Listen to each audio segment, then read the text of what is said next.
Voltei. Vamos ver se o pessoal volta também. Se a Melissa volta. Vamos lá. A gente precisa terminar de ouvir, né? É difícil conseguir. É uma história de vinda tão longa, e tão rica que é difícil fazer ela resumir realmente em uma hora, né? E ainda a internet não nos ajudou. Então é isso. Então vamos ouvir mais um pouquinho do que como que foi o processo para Melissa e tudo mais dentro da Accenture quando ela fez a afirmação de gênero lá dentro. Cadê Melissa? Melissa, volta, ó. O pessoal tá voltando para terminar de ouvir e aprender contigo. Você tem que voltar também. Cadê ela?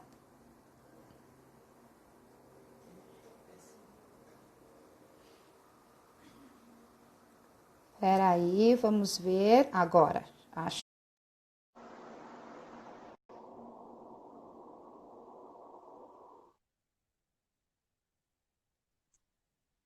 Foi. Conectada. Estamos conectados. Conectada.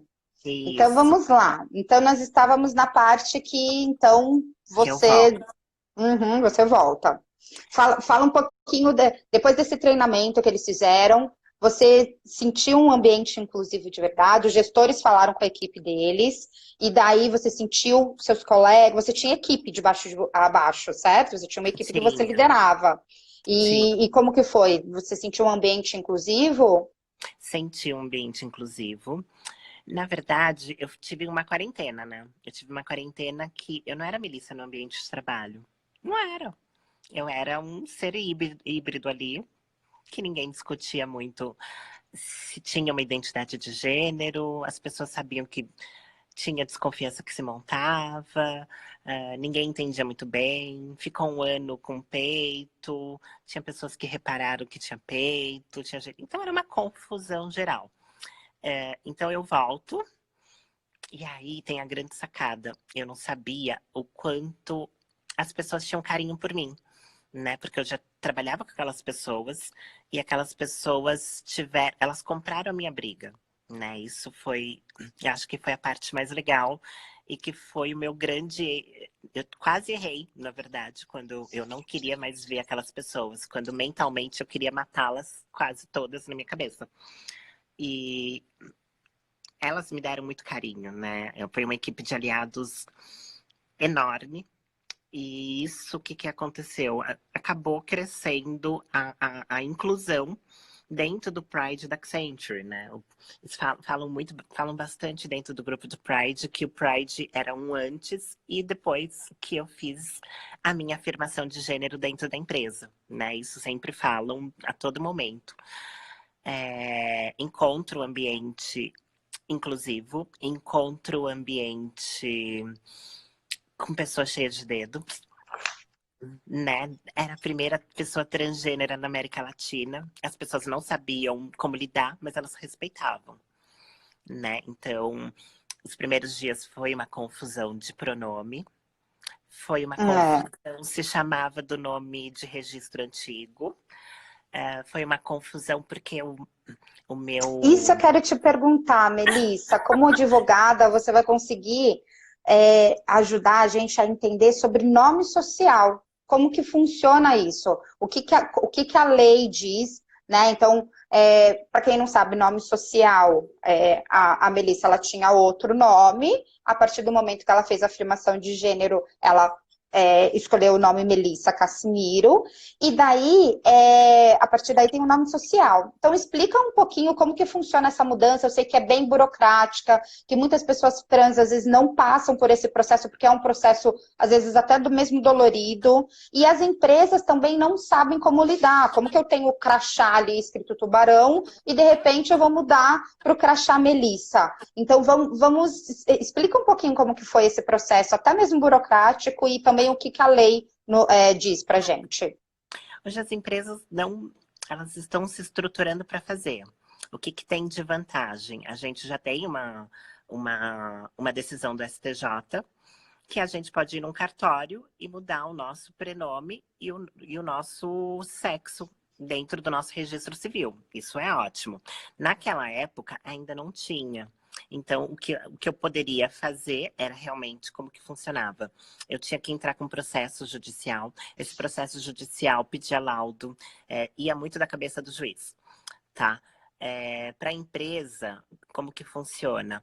Se a empresa fala, não, tá bom, eu vou te dar um crachá com esse nome, ela vai mudar e-mail, ela vai mudar algumas identificações, mas tem algumas coisas que são benefícios, é casa de ferreiro espeto de pau, tá? Eu não fiz retificação, porque é uma coisa Não? que... Não, não fiz. Não fiz. Não é uma coisa que me... Não é uma dor, né? Tá, então explica um pouquinho para quem está ouvindo o que, que é a retificação, qual a diferença da retificação para o nome social. É Então, importante a a gente explicar. retificação é realmente você mudar tudo. Você vai no cartório e fala, olha, estou me declarando com a identidade de gênero oposta ao meu nascimento e quero fazer a retificação. E aí, isso ainda não está 100% interligado. Ainda tem algumas pessoas que dão uma penada, né, com relação ao INSS. Então você tem que ir a um monte de órgãos. Então pessoas transgêneras, hoje a gente se ajuda. Então tem a menina que tem o caminho dentro do STE, lá do Superior Eleitoral. Tem outro que vai ter o caminho Receita Federal, já é uma coisa mais fácil. Você vai no Poupa Tempo e já consegue tirar o seu RG com o nome social. Tem algumas facilidades. Para a empresa, o que a empresa precisa saber? A empresa precisa saber se ela quer uma pessoa transgênera, ela vai automaticamente, ela sabe que algumas coisas ela vai alterar. Só que não dá para alterar tudo. Se essa pessoa não tiver a retificação de registro civil, ela vai saber que, e aí o colaborador ou a colaboradora vai saber que os documentos que são oficiais, né, relógio de ponto, folha de pagamento, vai sair com seu nome de registro civil. Registro civil, gente, nome de batismo é só para quem é batizado. Tem pessoas que não são batizadas, né? Então, sempre quando a gente fala em pessoas trans, não pergunta nome de batismo, que você nunca deve perguntar o nome, mas é o nome de registro civil. Tá? Isso é bem Ok. importante a gente mencionar. Então a empresa realmente ela vai se adequar dentro do possível. Só que para as pessoas transgêneras é importante falar que hoje a gente já consegue, logo depois da pandemia, com certeza, fazer a retificação no cartório de registro civil mais próximo, onde você tem o seu registro ali. Ótimo. E outro vilão que as pessoas trans inseridas no mercado corporativo sempre me falam é que é uma coisa que para a gente é muito trivial e é muito grande para pessoas trans, que é o banheiro. Você já tinha falado um pouquinho da sua experiência antes da sua afirmação de gênero quanto ao banheiro. Como que foi? O que que a empresa se preparou quanto a isso? Como que foi esse processo para você? Então, antes da transição, nos prédios que eu podia realmente utilizar um banheiro aplicado às pessoas portadoras com deficiência, eu ia nesse banheiro. Aonde não dava, eu utilizava a casinha e estava tudo bem. Quando eu voltei, o meu diretor olhou e falou assim, bom, não tem discussão, você vai usar o banheiro feminino. Mas eu sei que no processo do workshop, teve discussão. Que banheiro vai usar? É operada? É casada? Né? Então, essas perguntas, na verdade, é de uma curiosidade. Eu espero que em 3 anos as pessoas tenham evoluído e talvez elas não precisem fazer essas perguntas. Poucas fizeram essas perguntas para mim, mas eu não tenho dúvida, né? Independente do que... Tem uma coisa muito horrorosa dentro do nosso mundo transgênero que chama passabilidade. Independente da passabilidade, se a pessoa se identifica com um gênero do qual ela não nasceu, ela tem que utilizar o banheiro ao gênero que ela se identifica. Que ela se identifica. Então vamos lá. Aqui nós estamos para ensinar. Você tinha falado já para mim sobre passável, né? O que é passável? Você falou que até não gosta muito dessa expressão. Então explica para gente o que, que é passabilidade. Passabilidade. Eu tenho que falar,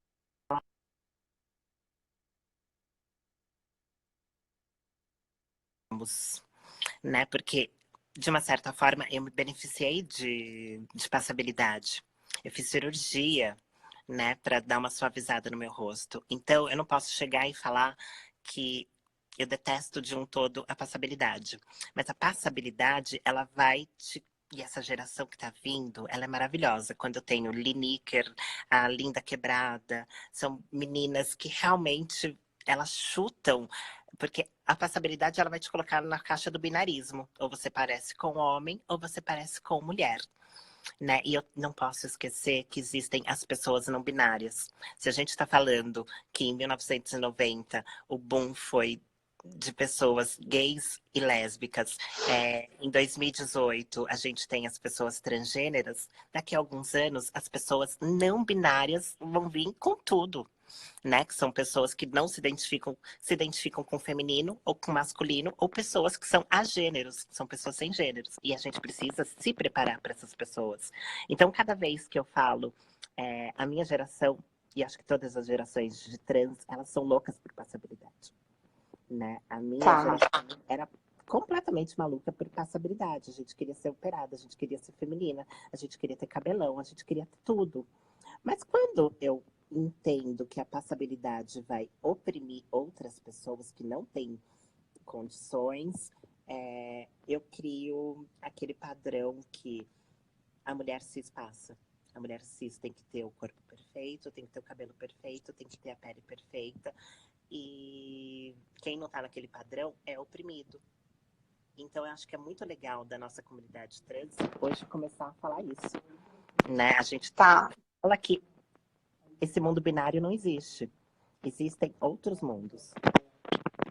Tá, muito, muito importante o processo que você falou para falar, que você descreveu para a gente da participação da sua empresa, do apoio, de como eles se prepararam, de como eles simplesmente não te deixaram ir, né? Então, eles viram que eles tinham uma colaboradora ótima, e para que eu vou perder uma ótima colaboradora por causa disso, né? É muito melhor a gente se preparar para ter profissionais que se identifiquem do jeito que eles tiverem que se identificar.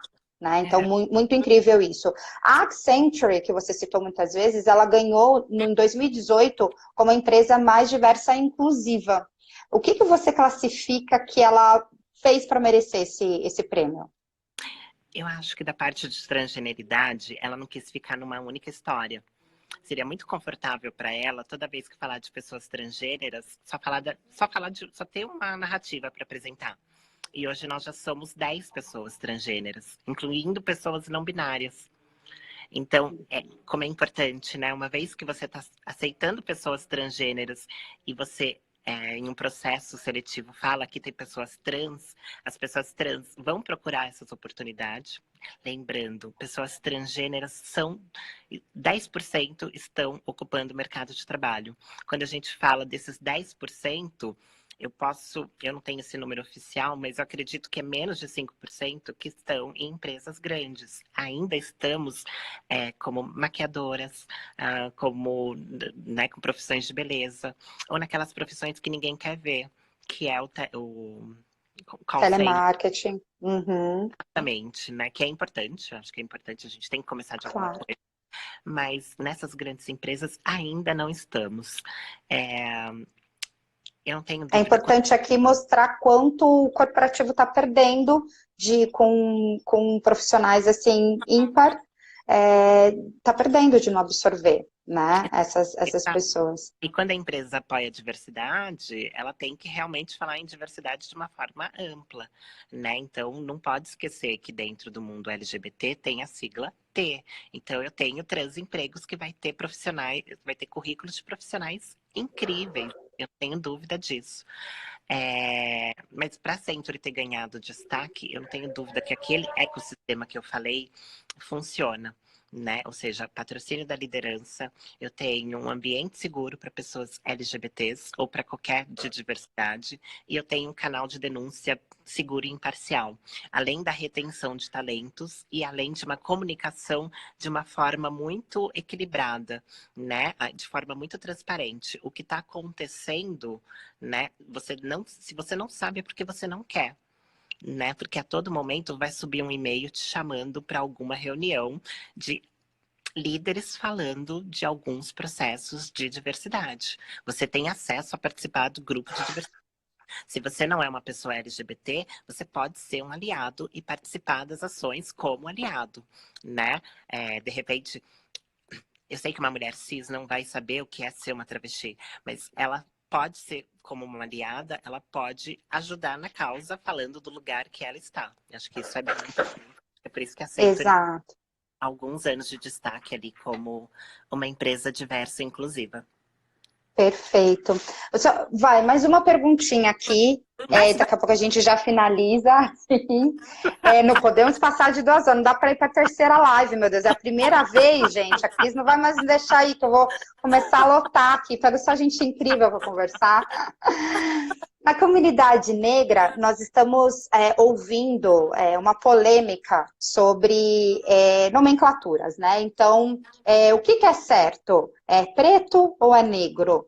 E eu tenho ouvido diversas vertentes, existem diversas linhas de pensamento aí, e eu chego na conclusão de que não existe o certo e o errado, existe como eu me identifico. De novo, estamos falando aqui como eu me identifico, né? Eu, Luane, eu prefiro primeiro ser chamada de Luane Faustino, porque essa sou eu, né? Mas se você precisar saber como que eu prefiro que me chamem de uma mulher negra, mas respeito quem se identifica mais em ser chamado de uma mulher preta, e aí vai. Eu sei que para pessoas trans existe alguma coisa assim também, quando a gente fala de travesti e transexual ou transgênero, o travesti parece que é meio marginalizado, acho que por causa dessa história que você contou pra gente lá no começo. Conta um pouquinho como que você prefere, né? Qual a expressão e por quê, por favor. tá bom. Eu gosto de travesti. Quando eu me assumo travesti, isso significa eu gosto muito de falar que eu reverencio quem veio antes de mim.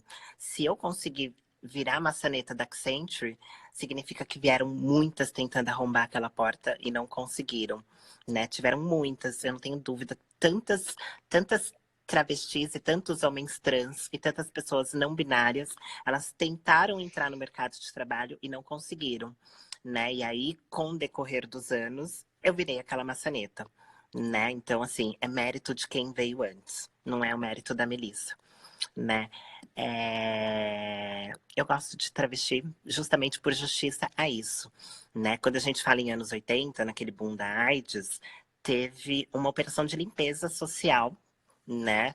Autorizada pelo Estado, e do qual era em época de ditadura, chamava Operação Tarântula. E o que era Operação Tarântula? Prende. Era prender as travestis. E quando fala prender as travestis, era realmente levar para penitenciária e elas ficavam lá uma noite. E poderia ter acontecido todos os tipos de violência.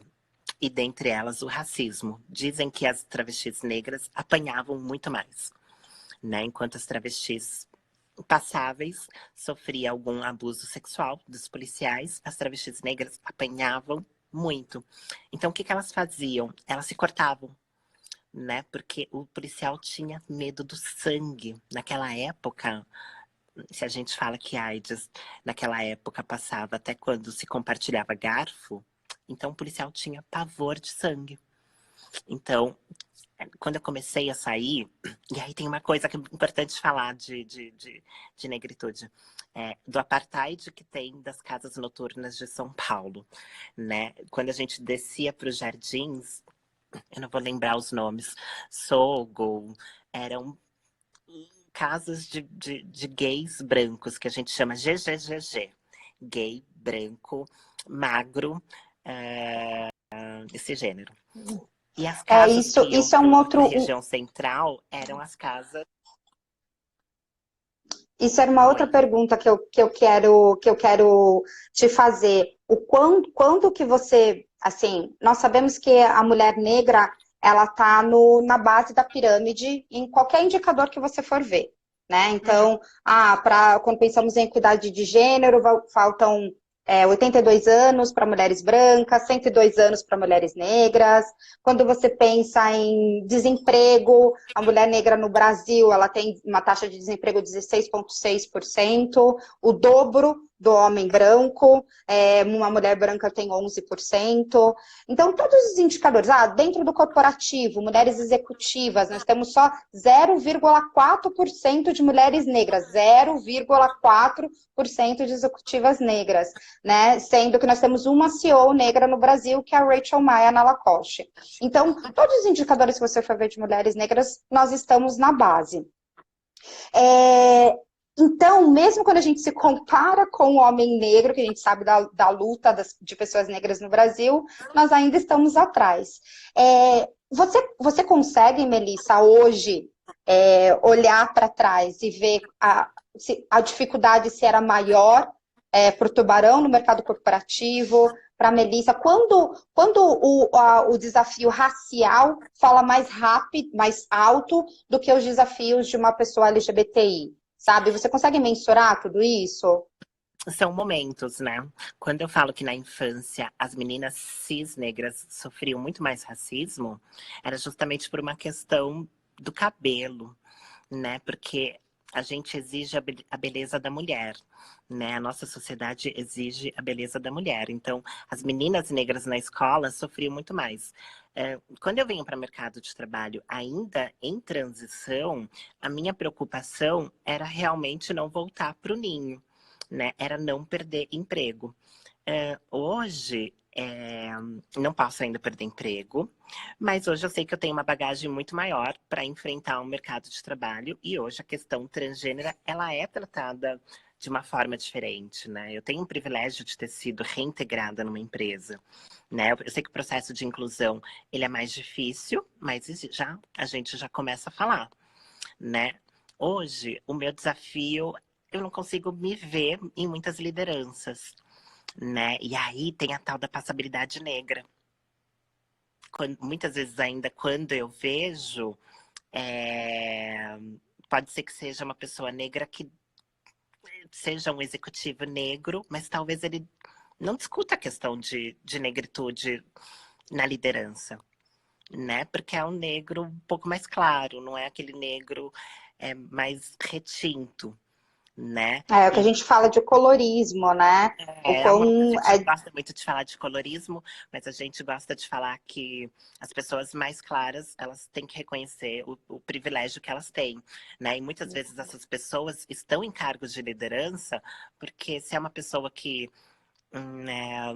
vai fazer uma chapinha, alguma coisa assim, talvez ela não seja lida como negra, né? Aqui nesse nosso país, a gente nem sempre a gente consegue ler a pessoa negra, né? Quem realmente não entende de negritude não vai conseguir ler.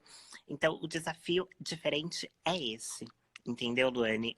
Eu ainda não enxergo lideranças negras falando sobre negritude, né? Isso ainda acontece muito pouco. Então, para mim, os desafios são esses, assim. A ONU Mulheres, ela fala... Né? São fases. Eu estava em fases diferentes, né? Enquanto eu não estava em transição, a minha preocupação era realmente estar no mundo dentro da minha identidade de gênero que eu queria. Hoje que eu tenho a identidade que eu quero enxergar pessoas parecidas comigo. Mas pessoas parecidas comigo é muito difícil, né? 0,02% das travestis terminam o ensino superior. A nossa expectativa de vida é de 35 anos ainda. A expectativa de uma pessoa cisgênera branca é de 72 anos. A expectativa de pessoas negras é de 66 anos. Pessoas negras, homens negros morrem a cada 23 minutos. Né? Os números. Aí está uma provocação para os gestores aqui de RH, de diversidade e inclusão que estão nos vendo. Quais são os processos que a gente pode fazer de recrutamento e seleção para pessoas trans? Então, nós já temos muitos processos de sucesso para pessoas negras. Então, programas de estágio, de trainee, focado ali 50% a 50%, tirando da frente algumas exigências que não são totalmente necessárias, com escolaridade e tudo mais. E para pessoas trans, o que a gente consegue fazer de processo seletivo para estimular, para aumentar esse número, né? Que é um absurdo pensar que somente 10% das pessoas trans estão no mercado de trabalho hoje em dia. De tudo isso. dois terminando o ensino superior, né? Então você imagina 0,0, 0,02. Então, você muito pouco. falar, eu quero uma trans que fala duas línguas. Eu quero uma trans já com algumas habilidades. Então, não dá. O que que eu gosto de falar sobre o mundo trans? Eu gosto de falar que tem muitos talentos por aí. Tem uma série de pessoas que realmente ainda encontram, ainda não conseguem virar maçaneta. Mas tem empresas que são especializadas em ter currículos dessas pessoas. Então, procurem essas pessoas. Mas acho que hoje a empresa tem esse papel de fazer uma justiça social. E eu acho que vale realmente é, investir em...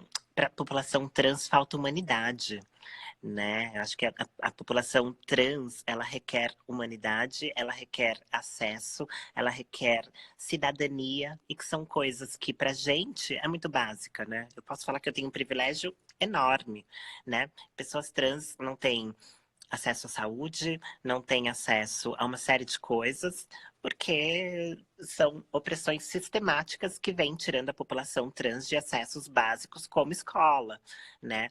Meninas trans, elas têm uma média de expulsão de casa de 13 anos. Então, assim, o que a gente exige de uma menina que foi expulsa de casa de 13 anos? Né? Então, a empresa, quando se está a fim de contratar, ela tem que fazer esse papel social. Ela tem que fazer esse papel. É interessantíssimo fazer esse papel social. Então, se junta a outras empresas do seu grupo, né? Para dar escolaridade, para dar um suporte, né? Para que a gente consiga cada vez mais colocar essas meninas e esses meninos, né? Porque socialmente a gente não está destinado a alguns lugares. E não só um papel social, a gente tem falado muito hoje em dia sobre a contratação focada em soft skills, né? O quanto os soft skills são importantes e a gente consegue avaliar várias pessoas que tenham aqueles skills que são realmente necessários para aquela posição. Então, vamos repensar aí nas formas de contratação. Acredito muito, nós da Secas Diversidade acreditamos muito que sim, as empresas elas são um agente social importantíssimo na mudança e da sociedade como um todo, então é necessário mesmo. Bem, eu vou finalizar aqui, você falou bastante sobre role models, sobre que isso era, na verdade, uma das coisas que você sente falta aí como mulher trans negra para trilhar aí o seu caminho. Primeiro, eu quero te falar que é incrível saber que você é um role model para muitas mulheres trans. Então, parabéns por esse caminho aí que você está trilhando e por você estar abrindo maçanetas para muitas pessoas trans que estão vendo atrás de você. Então, você falou que algumas abriram, tipo, forçaram ali a maçaneta para que você conseguisse entrar e trilhar na Accenture. Então, saiba que hoje você é uma que muitas mulheres vão olhar e vão saber que existe sim um outro caminho. Parabéns por isso. Obrigada. Enquanto você não tem role model, você falou que nos 15 anos que você estava pensando na sua transição, que você tinha algumas mulheres que você se inspiravam. Quem eram essas mulheres? Vamos finalizar aí a live exaltando, né, as mulheres que inspiram mulheres fortes, né? Eu tenho várias, tenho minha mãe que me inspirou, minha avó que me inspirou a vida inteira, a Cris Kerr, que eu trabalho, que me inspira tremendamente. Então, vamos terminar essa live falando sobre mulheres que nos inspiraram e que nos ajudaram a que nós sejamos quem nós somos hoje. Luane, eu gosto muito de reverenciar aquelas que vieram antes de mim. Então, são apresentadoras de boates LGBTs, né, que fazem trabalhos incríveis durante anos, né? Eu sempre me reverencio nelas. As mulheres da minha família. Eu tenho uma irmã que cuida de 3 filhos, que cria 3 filhos. A minha avó, que é uma mulher centenária e criou sozinha 5 filhos. Eu, venho de uma família de matriarcas, então eu tenho uma série de tias-avós muito fortes. muito fortes, cada uma com suas personalidades. A minha mãe, eu tenho uma história muito particular com a minha mãe, que daria mais umas 2 lives. É. E minha mãe, e o ano passado eu descobri um referencial imenso, né? As rainhas soberanas divindades da beleza. Eu tinha um cabelo, né? Eu vim inspirada por artistas negras americanas, né? Então, eu gostava de Alia. Alia tinha um cabelo chapado, né? Beyoncé tinha também muitas aquelas fases de cabelo chapado. E aí, eu recebo de uma outra mulher que me inspira muito, é uma atriz chamada Rita Telles. Ela trabalhava comigo e ela fez o caminho inverso. Ela saiu do corporativo e foi para a arte. E eu achei aquilo de uma ousadia tremenda, né? Ela me inspira muito. E ela falou assim, Mel, o Ilu tá em inscrição no Ilu e tem uma demanda gigante para mulheres trans. Eu entro no Ilu, conheço 450 mulheres, negras e não negras.